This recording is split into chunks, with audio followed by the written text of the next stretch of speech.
RK মিডিয়াৰ বেনাৰত শীঘ্ৰে মুক্তি লাভ কৰিব চুটি ছবি প্ৰহেলিকাই। এতিয়া কথা তেনেকুৱা নহয়, মোৰ কথাটো অলৰেডি কিবা বেয়া পাইছে মোক ডাইৰেক্ট আগত কবিও।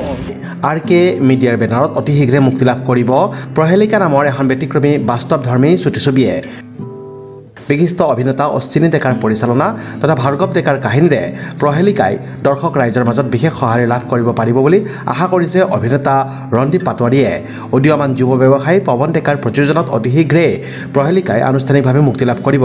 উল্লেখযোগ্য যে কামৰূপৰ বিভিন্ন প্ৰান্তত দৃশ্যগ্ৰহণ কৰা চুটি ছবিখনত ৰাকেশ কাশ্যপ, সমীৰণ শৰ্মা, ঋষিতা চৌধুৰী, ৰূপজ্যোতি ডেকা, লজিক শৰ্মা, কল্পনা দেৱী আদিকে ধৰি কেইবাগৰাকীও নপুৰণি অভিনেতা অভিনেত্ৰীয়ে অভিনয় কৰিছে।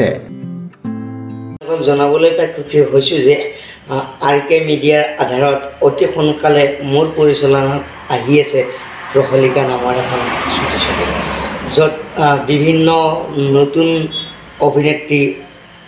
অভিনেতাই কাম কৰিছে আৰু তাত গোটেইখিনি আমাৰ প্ৰডাকশ্যনৰ দায়িত্বত আছিলে পৱন দা, লগতে আছিলে আমাৰ আৰু এজন ভাইটি ৰাকেশ কাশ্যপ, লগতে তাত আমাৰ প্ৰডাকশ্যন মেনেজাৰত আছিলে নীলমণি দাস দেৱ, লগতে তাত বিভিন্নজনে সহায় সহযোগিতাৰ ফলত এই প্ৰহেলিকা নামৰ চুটি ছবিখন অতি সোনকালে আপোনালোকৰ মাজলৈ আমি মুক্তিৰ পথত দি আছোঁ। গতিকে আশা কৰোঁ প্ৰহেলিকা যেন সকলোৱে আদৰি লয় আৰু প্ৰহেলিকাক যেন সকলোৱে মৰম দিয়ে।